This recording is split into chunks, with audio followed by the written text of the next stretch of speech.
João nos conta dos 7 sinais de Jesus em seu evangelho, pois sabia que o mundo precisava encontrar o Deus encarnado que veio nos salvar. O encontro com Jesus nos exige uma resposta. Ou ele era um louco e mentiroso, ou o próprio Deus entre nós. Quem é este Jesus de Nazaré? Um homem comum? Um sábio mestre? Um profeta? Quem é esse que fala com tamanha autoridade e deixa todo o povo maravilhado com seus sinais? Basta um encontro com ele para notar que não se trata de um homem comum. É muito mais do que podemos compreender. Para você, quem é Jesus?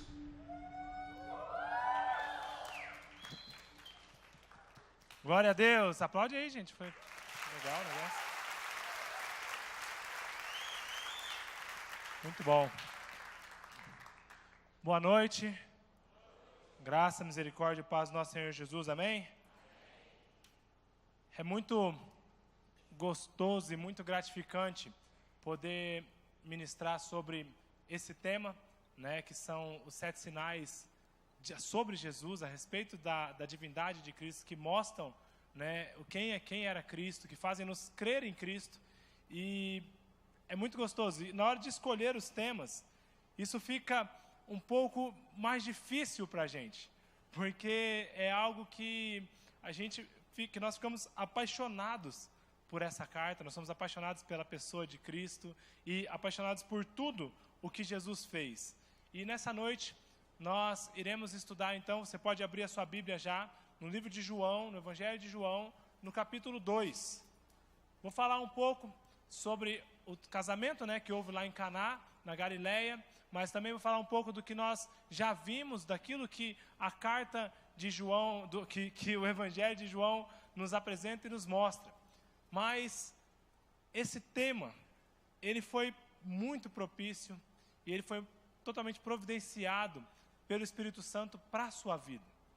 Não é à toa que nós viemos todos de amarelo hoje, né, que nós fizemos aquele testemunho providenciado por Deus da Aline. A gente nem tinha combinado, não era nada sobre isso, mas Deus, ele quer devolver para nós a alegria em buscarmos a presença dele, a alegria de vermos as coisas, a alegria de vivermos, mas isso nós só conseguimos através da pessoa de Jesus.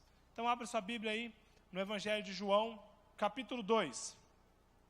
Diz o seguinte: no 3º dia, houve um casamento em Caná da Galileia. A mãe de Jesus estava ali. Jesus e seus discípulos também haviam sido convidados para o casamento.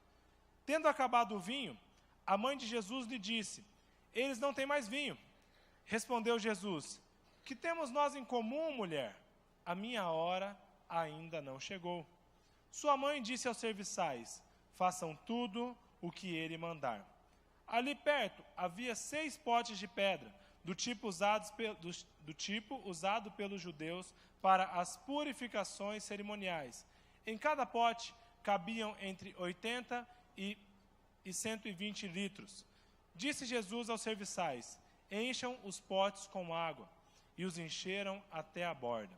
Então lhes disse: agora levem um pouco ao encarregado da festa.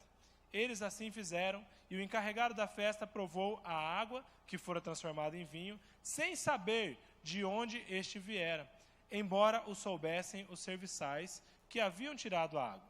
Então chamou o noivo e disse: todos servem primeiro o melhor vinho, e depois que os convidados já beberam bastante, o vinho inferior é servido, mas você guardou o melhor até agora. Este sinal milagroso em Caná da Galileia foi o primeiro que Jesus realizou. Revelou assim a sua glória e os seus discípulos creram nele. Feche seus olhos, mais uma vez, apresente seu coração diante do Senhor. Nós já ouvimos na mensagem passada e nós já sabemos que os sinais são uma revelação para que nós possamos crer em Jesus.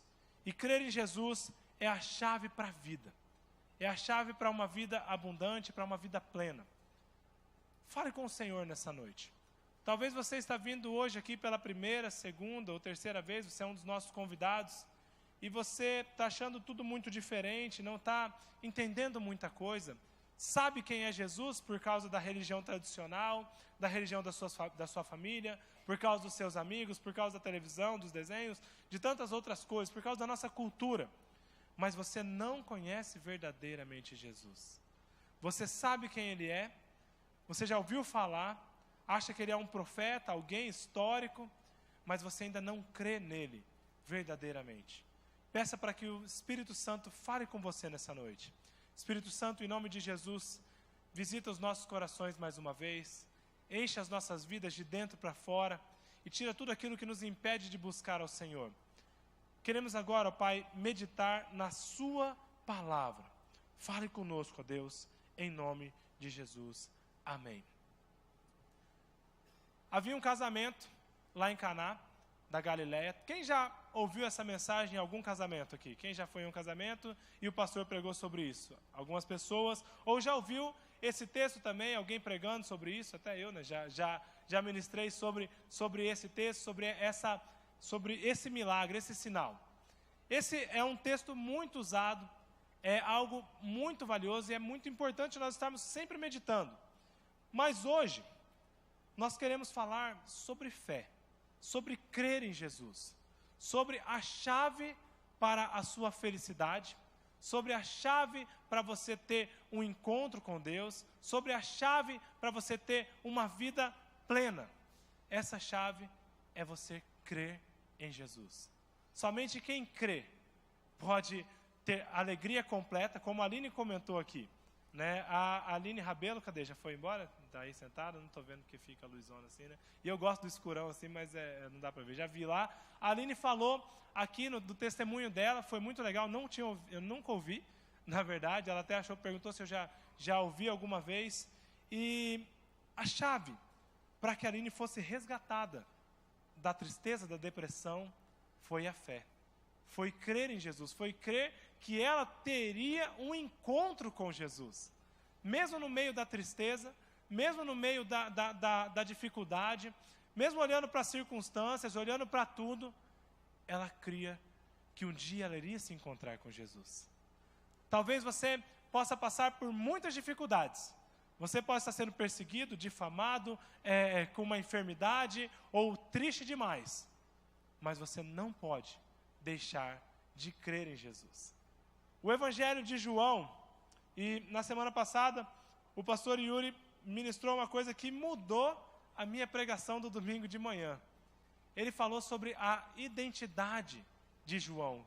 Talvez você se lembre. Mas eu, quando ouvi ele falando sobre isso, sobre quem era João. E João, no Evangelho aqui, nós vemos que ele se identifica como aquele a quem Jesus amava. O discípulo a quem Jesus amava. Aquele que era amado por Jesus. Estava lá o discípulo a quem Jesus amava. E ao ler a carta, eu pude identificar que isso não é um atributo dado por Jesus para João, mas era algo que partia dele para com Jesus. João, ele se identificava como aquele a quem Jesus amava. Não porque ele era o favorito de Jesus, não porque Jesus falava, né? Olha, esse é o meu favorito, esse é o que eu amo. Pedro, ó, você sobre você eu vou edificar minha igreja, mas ó, João, eu amo, né? E eu lembrei da minha avó já faleceu há 2 anos, fez agora, né? Esse mês que a minha avó faleceu. E ela falava lá para os meus primos, para os meus tios, que eu não era neto, que eu era filho. Por isso que ela me amava mais do que os outros netos, né? Então ela falava assim, não é que ele é neto, é que ele é filho, né? Ele é meu filho caçula, então eu amo ele muito como um filho. E a minha avó fazia isso. Jesus não fez isso.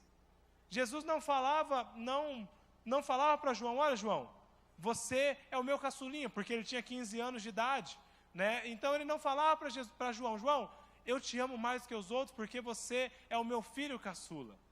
Mas João entendeu, ele entendeu na vida dele, que tudo na vida dele mudou a partir do momento que ele entendeu e ele aceitou o amor de Deus para a vida dele. Ele olhou E ele não podia mais dizer para as pessoas, olha, eu sou João, o menino de 15 anos, o pescador. Ele não podia dizer, olha, eu sou João, aquele que fez isso, aquele que fez aquilo. Porque a identidade dele foi revelada. Jesus não mudou a identidade de João. Talvez aqui você olhe e você fale, então a partir do momento que João teve um encontro com Jesus, a sua identidade foi transformada? Não. Quando ele teve um encontro com Jesus, Jesus revelou para ele a sua verdadeira identidade. Jesus revelou para ele quem ele era aos olhos de Jesus. E esse mês é um mês muito especial, porque é um mês onde nós falamos muito sobre isso. A prevenção ao suicídio, eu fiz uma capacitação sobre prevenção e suicídio nas escolas. E a prevenção do suicídio não é um tema a ser tratado apenas em setembro, porque a tristeza ela não vem só agora, porque a solidão ela não vem só agora, porque o medo ele não vem só nesse período, mas isso é algo que nós temos que prever, temos que cuidar, temos que policiar o tempo todo, Como a Aline disse também, às vezes alguma palavra que foi lançada, talvez até por mim, por um apelido, por uma brincadeira, isso para uma pessoa pode ter ferido ela com uma ferida de morte, algo que traz morte, algo que traz um sentimento de morte. E Jesus, ele nos revela que as pessoas podem olhar para nós, e elas podem nos acusar, elas podem apontar os nossos defeitos, mas nele nós somos aquele a quem Jesus amou. E quando nós entendemos isso, eu não digo mais que eu sou o Rafael Fogaça, marido da Aline, pai da Esther e do Estevão e do Vitor Belfort e da Emma, né, que são os meus mais velhos, e a minha caçulinha, que é a minha, né, que é os cachorrinhos. Mas eu não entendo mais isso. É pai de cachorro, né, gente? Quem aqui é pai de cachorro, mãe de cachorro? Eu sou também, né? Mas você não entende mais que você é essa pessoa, porque você não é mais identificado pelo que você faz, ou pela sua família, ou pelos seus amigos, ou porque você anda de skate, mas você é identificado pelo sentimento e pelo reconhecimento de Jesus para a sua vida. Então, nessa noite, você tem que crer em Jesus e acreditar que você é amado por Deus. Talvez uma pessoa que é triste, uma pessoa que tem depressão, ela já ouviu isso, né? Talvez você já passou por isso, já teve depressão, já passou por uma tristeza muito grande, por um luto ou por algo diverso na sua vida. E as pessoas falaram que era frescura, como já foi dito aqui, ou as pessoas falaram, cara, se alegra, você precisa sair, né? Então vamos sair. E aí você vai para um lugar que está todo mundo rindo e só te deixa mais triste. Não é assim? Ou as pessoas falam, não, você precisa de uma namorada, né? Porque você está muito mal-humorado, ou você precisa de um homem para você, que ele vai cuidar de você, você precisa disso, você precisa daquilo, você precisa de um emprego melhor, você precisa de dinheiro, você precisa sair, você precisa trocar de carro, você precisa ir para os Estados Unidos, você precisa ir para o Paraguai, vamos ali em Ponta Porã, né? Fazer umas compras, vamos para Bonito, e as pessoas ficam tentando arrumar soluções para as nossas vidas. Só há solução para a depressão, só há solução para a tristeza quando nós cremos em Jesus, porque só quem crê em Jesus encontra a chave para a vida plena, como também foi falado na mensagem passada, né? Nós vemos que em João, a palavra dita para a vida é a palavra Zoe, né? Que diz uma vida abundante, uma vida completa, uma vida plena. Essa vida plena você não encontra quando você muda de emprego.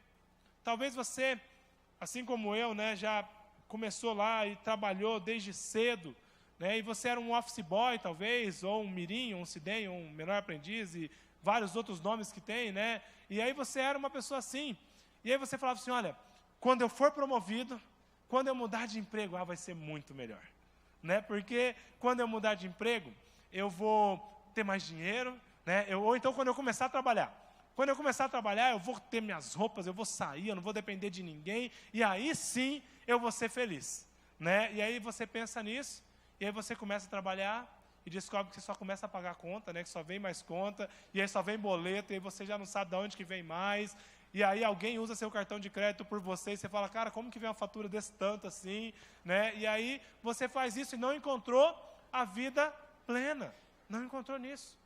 Ou então, como eu já compartilhei aqui uma vez também, o meu sonho sempre foi casar. Sempre.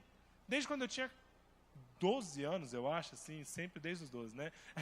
Desde quando eu era adolescente, eu sempre pensei assim, falei, olha, eu queria casar, né? Eu queria alguém para dividir comigo, alguém para eu ter uma família, e eu vou ter filhos, eu vou viajar com essa pessoa, e aí nós vamos fazer um monte de coisa, né? Que você faz também quando casa, não só viaja e tal, mas aí eu ia fazer tudo isso. E aí eu falava assim, é bom, né? E aí você falava assim, olha, aí eu vou fazer todas essas coisas e eu vou ser feliz. Mas aí você casa, você namora, e aí você ainda continua com algum sentimento, com algo que falta em você. Falta alguma coisa. Sempre falta alguma coisa. Porque nós só preenchemos isso em Jesus. Só quando nós cremos em Jesus, nós encontramos a chave para a vida. E essa vida, ela é verdadeiramente abundante. Depois que eu entendi isso, eu posso ser difamado, que a minha alegria não passa. Eu posso ser vítima de fofoca, que a minha alegria não passa. Eu posso perder o meu emprego, que a minha alegria não passa. Eu posso terminar o meu namoro, romper com o meu noivado, ou eu posso ser abandonado pela minha esposa ou pelo meu marido, que a minha alegria não passa. Porque a minha alegria em Jesus, ela não é circunstancial, ela é plena, ela é completa, ela não depende se eu tenho algo, se eu tenho um celular novo, ou se eu tenho isso, ou se eu namoro, ou se eu faço, ou se eu compro uma casa, ou se eu troco de carro, ou se eu tenho filho. Mas a minha alegria é baseada em crer em Jesus. E quando eu creio nele, tudo fica mais fácil. Porque eu vou passando pela prova e dando glória a Deus, tem a música, né? E aí você vai passando pela prova e você vai crendo que lá no final tem Jesus. Eu vou me encontrar com ele. Eu vou me encontrar com ele. E nesse casamento, em Caná, nós podemos aprender várias coisas. Mas nós podemos aprender primeiro com Maria. Maria, ela cria em Jesus. E por isso, ela sabia que tudo estava resolvido. Maria, ela não fez como nós fazemos muitas vezes. Estava lá no casamento, você já ouviu essa mensagem, já ouviu falar desse casamento, era uma família talvez ali com poucos recursos, né? Caná era uma cidade não muito, que não tinha muito dinheiro, não tinha muito recurso, era perto de Nazaré. Jesus era ali de Nazaré, né? A família dele era dali, e era um povo muito pobre. Talvez essa família que fez esse casamento também era pobre, né? E todo pobre se conhece, não é assim? Você vai lá no bairro, eu fui lá no meu bairro, lá, né? Que eu não posso falar o nome do bairro para ninguém se identificar, mas eu fui lá no bairro que eu cresci, talvez você vai lembrar desse bairro aí. E aí eu cheguei, eu conhecia todo mundo. Fulano, e aí, nossa, seu filho, que legal, já é esse, e essa menina. E aí eu fui falando, apresentando a Aline, e a minha mãe parava, e toda a casa que ia passando, porque pobre é assim, né? Vai entrando, e vamos entrar, tomar um café, e aí você está, de repente, tá vendo umas casas, de repente o povo já chega abrindo o portão, ô vizinho e tal, e é assim. E eu imagino que essa família era uma família próxima da família de Jesus. O texto não diz isso, mas por causa da intimidade de Maria nesse casamento. Ela foi lá no casamento e ela estava ali agitada nesse casamento. Ela estava olhando as coisas e prestando atenção e ajudando. E aí ela lá, participando da festa, ela viu que acabou o quê? O vinho. Né? E ela falou assim, olha, está acabando o vinho, e agora? O que vai acontecer? Então, por isso, nós entendemos que talvez não fosse uma família com muitos recursos, porque para fazer uma festa de casamento, e aí acabou a comida, acabou a bebida, acabaram os recursos ali. E Maria, ela era próxima, porque ela soube disso tudo antes do cerimonial da festa e antes do noivo. Então, ela estava ali dentro da casa, ali, ó, ia vendo a festa e ajudando, talvez a servir, né? E aí, o que ela fez? Ela foi e falou diretamente com Jesus. Então, nós aprendemos com Maria que quem crê em Jesus verdadeiramente vai primeiro até Jesus. Você perdeu seu emprego, você não tem que já ficar ligando, já ficar procurando. A primeira coisa, vai até Jesus, fala com Ele. Terminou seu namoro, vai falar com Jesus. É a faculdade? Fala com Jesus. É problema na sua casa? São seus pais? vai falar com Jesus. É problema financeiro? Vai falar com Jesus. Vai falar com Jesus. Maria, ela estava lá agitada, ajudando na festa, mas ela sabia que o cerimonial não podia resolver a situação ali. Ela sabia que se ela fosse falar com os noivos estavam lá preocupados, eles iam ficar com vergonha, iam se sentir culpados, mas não iam poder resolver. Mas ela foi até Jesus primeiramente. Você, quando tem um problema, quando passa por uma dificuldade, qual que é a primeira coisa que você faz? É reclamar? Eu faço isso muitas vezes. Talvez eu estou lá, bati o carro, né? Eu estava ali, eu vou ter testemunho já de agora, tá? Fresco, né? Estava ali, a Aline estacionou um carro ali embaixo de um prédio, tacaram um ovo no meu carro, de cima do prédio. E já tacaram o ovo. O que foi a primeira coisa que a gente já pensa, falar, meu Deus do céu, né? A Aline me ligou, tacaram um negócio no carro, não sei o que, eu acho que amassou o teto. Eu falei, meu Deus, tacaram uma pedra, um tijolo, né? Aí eu estava com um guia aqui, falei, Gui, vamos lá ver o que está acontecendo, já fomos lá, tacaram um ovo. Problema, essas coisas acontecem, né? E aí eu fui lá, eu vi o carro, a primeira coisa que eu pensei, meu Deus, será que aconteceu alguma coisa com a minha família? Será que aconteceu alguma coisa com a Esther? Será que machucou alguém? E a primeira coisa que eu fiz, eu falei, Jesus, toma conta da situação que eu estou chegando. Né? Vai primeiro que eu estou indo na conta, eu vou depois, né?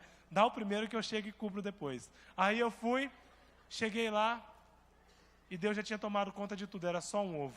Né? E eu olhei para ela, falei, e aí, está tudo bem e tal, já vimos, já olhamos a situação, tirei o carro debaixo do prédio, que vai que taca outro ovo, toca, né, uma carne, um bife, um pão, não sei o que o cara ia tacar. Mas daí eu tirei o carro de lá, mas a primeira coisa que eu fiz foi pensar e foi orar, falar, Jesus, toma conta dessa situação.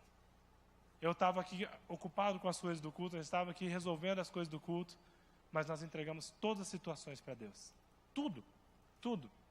A gente estava querendo trocar de casa, né, vender o apartamento, eu já falei isso aqui várias vezes, e a gente tentando vender, e anunciando, e falando com o corretor, e fazendo um monte de coisa, e nada acontecia. Aí a Aline falou assim, olha, esse negócio é espiritual. Né? Ela falou assim, você tem que orar, e você tem que ver o que está acontecendo, o que Jesus quer falar para a gente, o que nós precisamos acertar para essa situação se resolver. E foi um discernimento muito, muito interessante, porque Deus revelou naquele mesmo dia, né, algumas atitudes que eu tinha que fazer. Então, a primeira coisa que nós fizemos, falamos, vamos orar então? Deus, nos dê capacidade, ensina a gente e vende esse apartamento aqui que a gente precisa mudar. Né? Já preciso comprar uma casa, preciso fazer outro negócio lá que a gente já está fazendo. E aí, nós fomos lá e eu tinha que pedir perdão para algumas pessoas, para 2 pessoas, na verdade, que eu ofendi elas. E coisas de anos atrás, fui aos pés de Jesus, criei em Deus e falei, Deus, eu vou falar com eles, porque eu não quero ter nada para trás. E eu busquei Jesus, e Ele me mostrou quem era, e Ele providenciou a situação. E aí, essa semana, né, logo depois, um pouco depois daquilo que eu fiz, o Senhor já providenciou um comprador, o comprador comprou o apartamento, ele pagou, já fez todos os trâmites, nós já assinamos os contratos, e aí já estamos de mudança segunda-feira. Porque quando nós entregamos nas mãos de Deus, tudo fica muito mais fácil. Nós não precisamos ficar procurando, tentando amarrar, tentando fazer as coisas. Foi numa ordem cronológica muito certinha. Porque a primeira coisa que a gente tem que fazer é ir até Jesus. Maria foi até Jesus. E aí, ela tinha uma fé tão forte em Jesus, que quando ela chegou em Jesus, ela falou assim, olha, acabou o vinho. E Jesus disse para ela, o que tenho eu contigo, mulher? A minha hora ainda não chegou. Quando eu li essa parte, quando eu li esse texto, eu pensava assim, tá vendo? E aí alguns evangélicos também fazem isso. Eu diminuía a pessoa de Maria. Eu diminuía Maria. Porque eu falava assim, olha, tá vendo? Jesus já deu uma tesourada nela. Né? Maria foi, aí o povo fica idolatrando Maria, né? E Jesus falou, o que eu tenho com você, mulher? Né? Nem te conheço, mulher. Né? Sai daqui. Né? Mas na verdade não foi isso. Maria, ela foi procurar Jesus, ela sabia em quem ela cria, e ela sabia o que Jesus poderia fazer. E a primeira coisa que ela fez, foi depois de ter um encontro com Jesus, depois de procurar Jesus, foi fazer tudo o que ele ordenou. E aí ela diz aos serviçais lá da festa que provavelmente eram pessoas amigas ali da família, se a família era uma família pobre, não eram garçons contratados, eram algumas pessoas que estavam ajudando, e ela chamou as pessoas e falou assim, olha, façam tudo o que ele ordenar. Primeira coisa, Maria cria que Jesus poderia fazer as coisas. E segunda coisa, ela fez tudo o que ele ordenar, o que ele ordenou. Às vezes, nós cremos, às vezes, nós temos fé, às vezes, nós até falamos de Deus o tempo todo, mas entre você falar e você agir, há um abismo muito grande. Sabe por quê? Porque às vezes, o faça tudo o que Jesus ordenar, sai desse emprego que está te fazendo mal. Às vezes, o faça tudo o que Jesus ordenar, termina esse namoro, porque esse namorado só quer se aproveitar de você. Às vezes, o faça tudo o que Jesus ordenar, pode custar para você algo que lhe traga vergonha. Quando eu fui falar com essas pessoas, não foi fácil, foi vergonhoso. Um pastor conhecido, e falar com uma pessoa e admitir que ele estava errado, e que eu estava totalmente errado. Mas eu fiz tudo o que Jesus me ordenou. E aqui aconteceu a segunda coisa que nós podemos aprender com esse texto. Jesus, ele poderia ter ordenado qualquer coisa. Ali era um casamento. Havia os barris onde o vinho estava armazenado, e aqueles barris foram acabando, né? E aí foram esvaziando, então ele podia fazer qualquer milagre. Qualquer coisa Jesus poderia fazer. Mas ele foi no mais incomum. Ele ordenou aos serviçais e falou assim, ó, você está vendo aquelas pedras? Aqueles tanques de pedra, aonde os sacerdotes usam para as purificações cerimoniais? Sabe aquele tanque lá, aonde é usado pelos religiosos, ou vocês mesmos, quando vocês oferecem o seu sacrifício, e depois vocês vão lá e se limpam? É aquele tanque que eu quero usar. Nós aprendemos no Evangelho de João, que todas as palavras, todas as ações, tudo que está escrito aqui, é proposital. Tudo. Jesus ele não fez assim, ele não olhou para os tanques e falou assim, não, tá bom, pega aquele tanque ali. Porque ele poderia ter pego os barris. Ele poderia ter pego aonde o vinho realmente era armazenado. Mas ele disse para os serviçais, vocês vão fazer tudo? Então agora tudo é tudo. Sabe aquele tanque que está lá escondido atrás, isolado? Pega eles agora. Encha de água. Encha de água aqueles tanques. E aqui há um princípio muito interessante, porque esses tanques, eles não eram tanques comuns. Eles eram também utilizados para lavar louça, né? As pessoas poderiam lavar louça ali naqueles tanques, mas era algo que simbolizava a religiosidade das pessoas. Qual que é a religiosidade das pessoas naquele tempo? Era quando eles faziam o sacrifício, eles entregavam as suas ofertas para Deus, e aí eles iam lá e se limpavam, e eles deixavam ali então o pecado, espiavam o seu pecado, toda a sujeira naquele tanque. E Jesus falou, é isso que eu quero usar. Porque quem crê em mim, além de ter a chave para a vida, também é capaz de abandonar a religiosidade. Abandonar a religiosidade. E eu li um comentário que diz que quando ele manda encher os tanques até a tampa, é para que não sobre nada da religiosidade passada. E ele transforma aquilo, ele usa aquela situação. E aí você fala assim, tá, tanque, religiosidade, eu não sou religioso. Eu venho aqui na igreja, eu já aceitei Jesus verdadeiramente, eu já pedi perdão para as pessoas, sabe, eu vivo pela graça, né, graça e tal, ainda bem que eu não canto, né, mas, e aí você vive pela graça, você encontrou esse evangelho, mas eu quero falar com você sobre algumas coisas que talvez estão no seu coração e você nem percebe. Quando você olha uma pessoa de terno, aquele crente de terno, sol de meio-dia, o cara andando de bicicleta, né, com a patroa dele lá, ó, com a patroa dele na garupa, assim, com a perninha de lado, né, com a bibliona no braço, e aí ele no ternão, assim, ó, com a pizza ali, né? Pizza em dobro na Domino's, uma de cada lado, ali. E aí você olha e você pensa o que dele? É um crente. Mas qual que é o seu julgamento? Muitas vezes nós olhamos assim, não precisa disso para buscar a Deus. Religiosidade. Eu não tenho religiosidade, sabe por quê? Porque eu uso regata, eu uso short, eu uso chinelo, eu vou na igreja de regata, não tem ninguém de regata aí, né? Mas eu vou na igreja de short, eu vou na igreja de chinelo, porque Deus não olha a roupa, Ele olha o coração. Sabe o que você acabou de fazer? Você acabou de desprezar a religiosidade dele e criar a sua. Agora, então a sua religiosidade basta. Aí, você olha para a pessoa assim, e aí vem aquele irmão e fala, tatuagem é do diabo e tal, porque lá no Velho Testamento, não sei o quê, e daí vai para o inferno quem faz tatuagem, né, e aí sua mãe vai te bater também, e aí, né, tem isso também. E aí você fala que eu não preciso não fazer tatuagem. Aí eu faço tatuagem porque eu sou livre. Porque Deus não olha para o meu exterior, e Ele olha para o meu coração, e aí você faz uma tatuagem.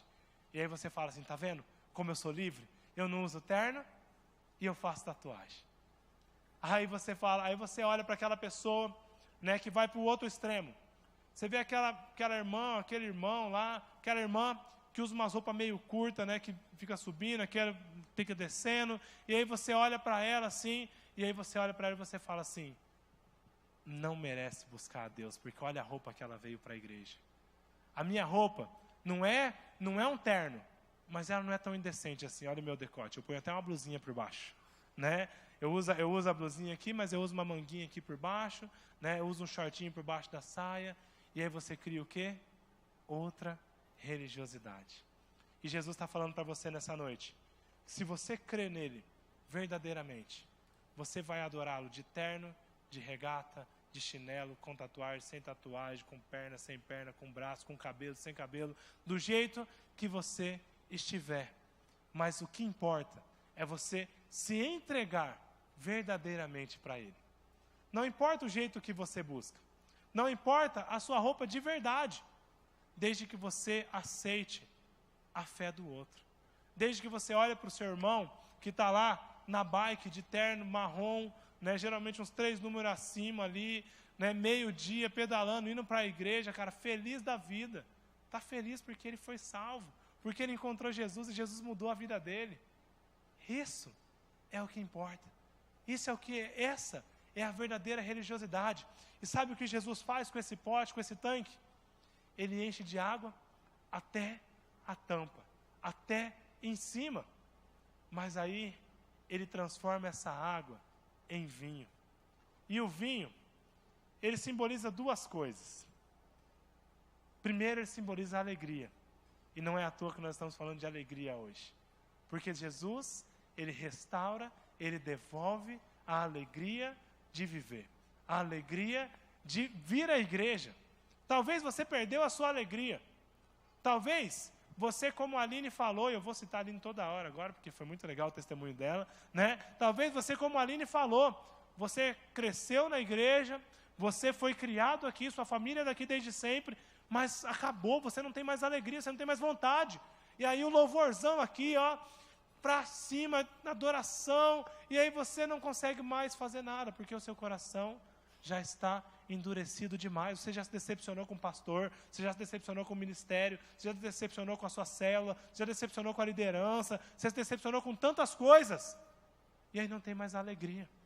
E Jesus, ele está vindo primeiramente para devolver a sua alegria na salvação, para devolver isso em você. Não saia daqui com o coração petrificado, não saia daqui reclamão, olhando para tudo e sempre botando defeito. Saia daqui crendo apenas em Jesus e olhando para Ele. Essa é a primeira coisa que Jesus, ele restaura. O primeiro sinal de Jesus, o primeiro milagre que João conta é a restauração da alegria. Primeiro, ele livrou os noivos de passarem vergonha, e o Felipe até falou isso agora há pouco aqui, que os noivos foram salvos de uma vergonha sem nem saber. Então, nessa noite, creia em Jesus. E creia que Ele está resolvendo as suas coisas, sem você nem saber. Agradeça. Agradeça a Deus. Eu gosto muito de orar. Deus, obrigado, porque o Senhor segurou aquele carro um pouquinho antes no semáforo e eu nem vi que talvez eu poderia sofrer um acidente. E o Senhor me poupou. Quantos acidentes o Senhor me poupou? Talvez, Deus, de levar uma queda muito grave, ou de me machucar, ou de acontecer isso, ou de acontecer aquilo. E aí eu vou agradecendo por coisas que poderiam ter acontecido. E assim foram os noivos. Eles nem sabiam. Jesus foi lá, devolveu o vinho, trouxe um vinho muito melhor, e eles nem sabiam. A segunda coisa que o vinho simboliza, o próprio Jesus diz, o sangue de Jesus, o sangue que nos lava, o sangue que nos purifica, que nos limpa e nos deixa alvos como a neve, mais do que a neve. Nós chegamos até Jesus sujos, imundos, mas Ele com seu sangue, Ele nos purifica. E quando nós entendemos isso, quando nós entendemos que em Jesus, que crendo em Jesus, nós temos uma vida plena e nós somos verdadeiramente felizes, nós aceitamos o sangue de Jesus para as nossas vidas. E nós vamos orar, primeiramente nos arrependendo e clamando, Jesus, me lava, Jesus, me limpa, Jesus, me purifica, Jesus, vem sobre mim. Quem crê em Jesus verdadeiramente, primeiro, vai até Jesus diretamente. Ele vai até Jesus. E segundo, ele se livra de toda religiosidade. E terceiro, como a gente já estava falando sobre o vinho, quem crê em Jesus tem a sua alegria restaurada. Foi muito gostoso nós podemos orar aqui e falar e fazer esse momento. Eu vi algumas pessoas aqui chorando, não de tristeza, mas porque receberam a graça de Deus. Porque assim como João, entenderam quem são em Jesus, quem são em Cristo. E você não vai sair daqui nessa noite sem ter a sua alegria restaurada. Eles entenderam, e eu vi algumas outras pessoas ali nos bancos também, orando e clamando. E Jesus, Ele quer restaurar a sua alegria e a sua vontade de buscar a Ele. A sua alegria, talvez em liderar uma célula. A sua alegria em ir numa célula. A sua alegria em voltar a frequentar as reuniões, os cultos. A sua alegria em orar com as pessoas. A sua alegria em falar de Deus. Você se lembra no começo? Talvez você, assim como eu, já sou convertido há alguns anos. Mas eu me lembro quando eu me converti. E eu falava de Deus para todo mundo.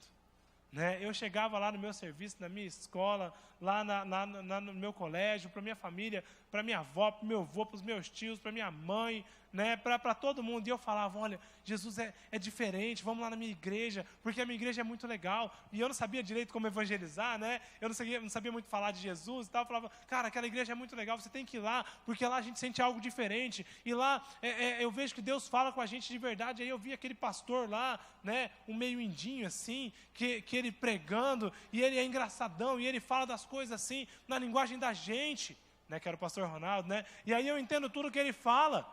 Né? E eu entendo tudo que ele fala. A minha avó falou, olha, quando eu era adolescente, esse pastor Ronaldo também pregava, né? Mas olha, era esse mesmo, se o pastor Ronaldo não envelhece, né? Mas aí, minha avó, olha, meu pai falava, tinha história, né? Então, aí eu contava disso, e eu sempre me alegrava.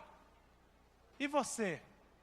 Você também se alegrava em vir, mas talvez a sua alegria já acabou. Talvez você só está vindo aqui porque fica feio se você não vir. Ah, não, se eu não for meu pastor, o Yuri, ou o Fogaça, ou o meu coordenador, ou meu supervisor, ou sabe, puxa, o pessoal vai ficar falando e tal, e puxa vida, já faz 5 semanas que eu não vou na igreja, né? E quando você falta é assim, você falta hoje, você vai num casamento, amanhã, último capítulo de Game of Thrones, depois não sei o quê, depois você teve um problema, depois você ficou doente, e quando você vê, já passou um mês. E aí quando você vê, já fica mais difícil de você vir.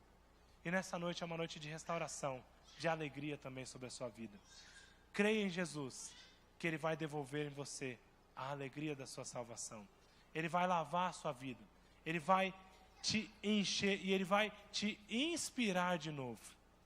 O Evangelho de João, os sinais de João, eles servem para que nós possamos voltar, ou para que nós possamos começar a crer em Jesus.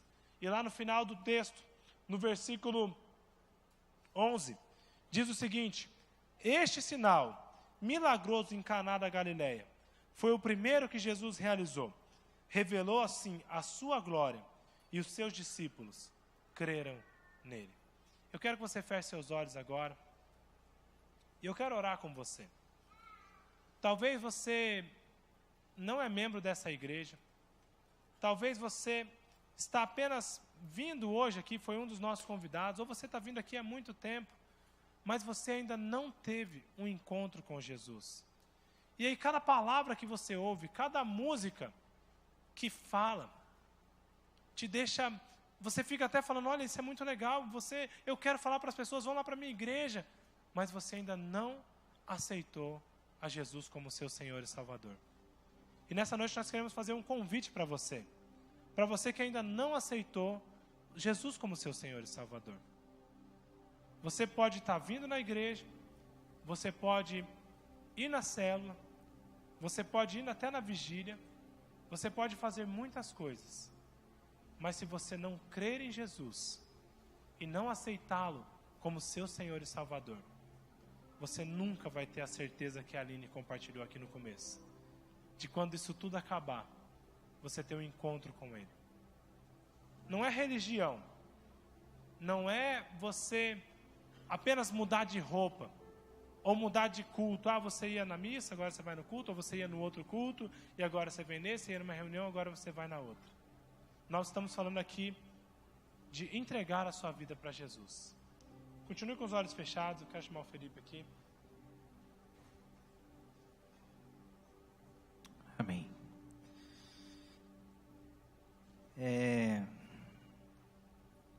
João escreveu o seu evangelho para que seus leitores pudessem crer que Jesus Cristo é o Deus encarnado.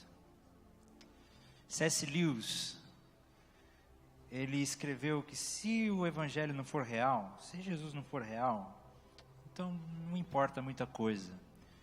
Mas se a história de Jesus é verdadeira, então esta é a notícia mais importante de todo o universo. O mesmo autor do Evangelho de João, o próprio apóstolo João, ele escreveu as suas cartas também. E lá nas cartas de João ele fala, olha, nós o vimos, nós o tocamos, nós conversamos com ele. Eu não estou falando algo que eu ouvi falar, eu não estou dizendo de coisas que eu ouvi de um amigo de outro amigo. Eu estou contando um testemunho verdadeiro, que eu vi com os meus próprios olhos. Nós o tocamos, nós o vimos, nós o ouvimos, nós estivemos com ele. O Evangelho de Mateus a mesma coisa, o Mateus, discípulo de Jesus, o viu. João, ele está dando testemunho de algo que ele viveu. É um testemunho verdadeiro. Que Cristo, o nosso Deus, se encarnou e viveu em nosso meio. Morreu numa cruz, ressuscitou e nos reconcilia com Deus.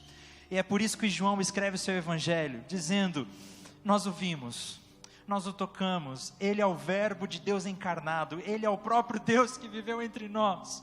Ele esteve entre nós. E aí quando ele realiza o seu milagre no casamento em Caná, ele diz, e os discípulos creram. O próximo sinal, que será a próxima pregação, é a cura do oficial, do rei. E ele diz, quando a família viu que o seu filho estava curado, eles creram em Jesus. Quando Jesus multiplica os pães, eles creram em Jesus. Quando Jesus andou sobre as águas, e creram nele. E o João escreve o seu evangelho com esse objetivo, para que vocês creiam. Creiam que o nosso Deus viveu entre nós. E ele veio para trazer vida plena. E essa é a notícia mais importante do universo. Então eu queria convidar você a receber essa mensagem e crer nesse Jesus que é real e transformou a minha vida e tem transformado as nossas vidas, que transformou a vida da Aline e tem transformado tantas pessoas. Quero te convidar a crer e a receber esse Jesus que é real, foi um testemunho real e ele continua e ele está vivo. queria te convidar, enquanto a banda vem e começa a tocar, se você deseja receber a Jesus, ter esse encontro com Cristo, levanta sua mão, eu vou querer orar com você. Tem alguém aqui que gostaria de dizer publicamente, eu quero conhecer esse Jesus, eu quero conhecer esse Jesus, eu quero crer nesse Jesus, eu quero aplicar minha fé nesse Jesus. Existe alguém aqui nesta noite que tem esse desejo? Levanta sua mão. Glória a Deus pela sua vida, meu irmão. Glória a Deus pela sua vida, Deus te abençoe. Mais alguém? Mais alguém? Esta é a notícia mais importante do universo.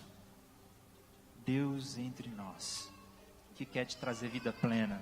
Tem mais alguém que gostaria de receber a Jesus em sua vida? Levanta sua mão. Levanta sua mão. Glória a Deus. Vamos nos colocar em pé. Se coloque em pé nesse momento. Se coloque em pé nesse momento.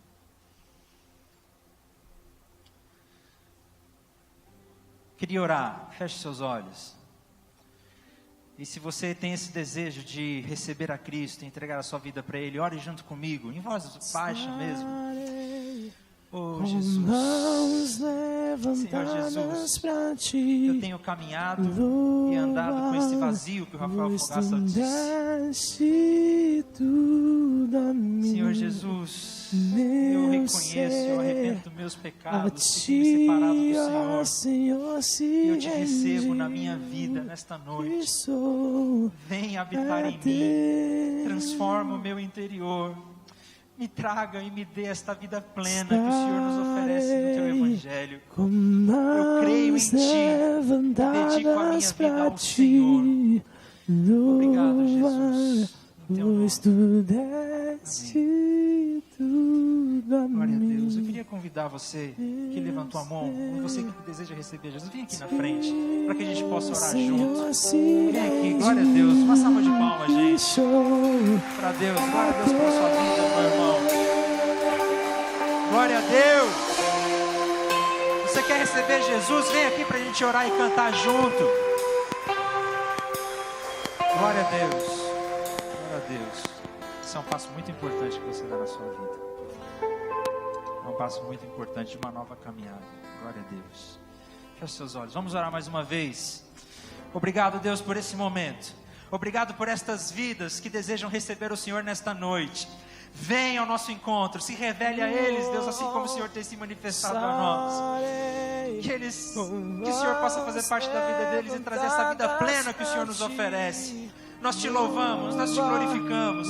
Eu oro também por todas as outras pessoas que estão aqui nesta noite, por todos aqueles irmãos que vieram aqui orando e se derramaram em lágrimas quando a Aline deu o testemunho dela. Pai, em nome de Jesus, entra na nossa vida, entre na vida deles e tire toda a tristeza. Comece um processo de transformação, de restauração. Nós glorificamos ao Senhor, nós declaramos toda honra e toda glória ao Senhor de todo o universo. Obrigado, Pai. Em nome de Jesus é que nós oramos. Amém e amém. Senta aí rapidinho. Você que está entregando a sua vida, tem um pequeno formulário para você preencher, porque a gente quer conhecer você mais de perto. A gente quer entrar em contato com você depois. Inclusive te convidar para participar de uma célula. Glória a Deus pela sua vida. Vamos cantar?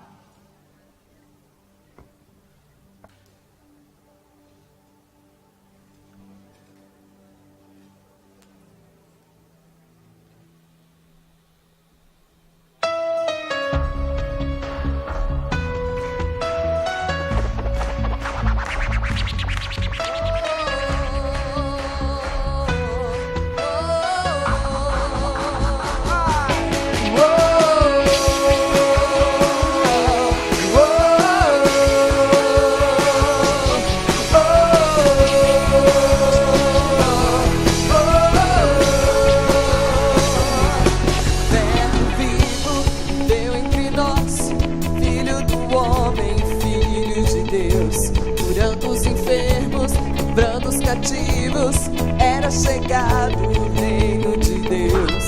Foi humilhado, crucificado, tão rejeitado pelos seus, ressuscitado, glorificado.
rapidão. O primeiro aviso é, a gente está encerrando o nosso culto. Eu gostaria muito da ajuda de vocês para a gente limpar o templo. A gente estourou alguns balões, isso faz sujeira. Então eu queria que você, ir no seu lugar mesmo, que tiver em volta, pega só um pouquinho. A gente deixou alguns cestos de lixo ali fora na saída, então você já pode deixar lá quando sair. Muito obrigado. Semana que vem a nossa série continua com o episódio 2, Teu Filho Vive. Não, é o 2, primeira abertura. Então é o terceiro, né? Teu Filho Vive. A gente espera vocês aqui, tenha uma semana abençoada, que Deus abençoe vocês e até semana que vem, valeu? Estavas desde o princípio, eterno tu és, Senhor. Declaro as suas promessas, me rendo a ti.